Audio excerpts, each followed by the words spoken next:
Colonel Sophia Qureshi और मेरे साथ विंग कमांडर। পাকিস্তানে ভারতের হামলা নিয়ে গতকাল বুধবার সকালে ব্রিফিং করেন ভারতের পররাষ্ট্র সচিব বিক্রম মিস্ত্রি, কর্নেল সোফিয়া কুরেশি এবং উইং কমান্ডার বমিকা সিং। কিভাবে কখন পাকিস্তান নিয়ন্ত্রিত কাশ্মীর ও পাকিস্তানের সন্ত্রাসী গোষ্ঠীর ঘাঁটি ভারতীয় বাহিনী গুঁড়িয়ে দেয়, সোফিয়া ও বমিকা তার বিবরণ দেন। এদিন সকাল 10:30টার পর ইন্টারনেটে সবচেয়ে বেশি খোঁজ হয়েছে যে নারীর, তিনি হলেন কর্নেল সোফিয়া।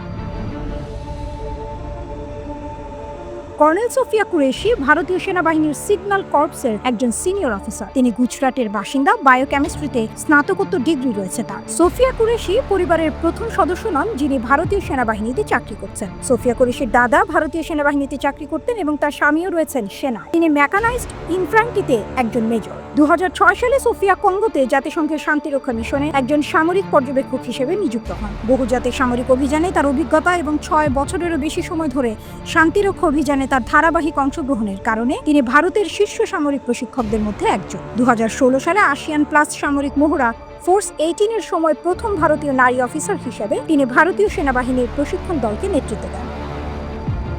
তাকে নির্বাচনের প্রসঙ্গে তৎকালীন লেফটেন্যান্ট জেনারেল বিপিন রাওয়াত বলেছিলেন, সেনাবাহিনীতে আমরা সমান সুযোগ এবং সমান দায়িত্বে বিশ্বাস করি। তবে সোফিয়া নারী বলে তাকে নির্বাচিত করা হয়নি, বরং তার দায়িত্ব পালনের ক্ষমতা এবং নেতৃত্বের গুণাবলী রয়েছে বলেই তিনি নির্বাচিত হয়েছেন।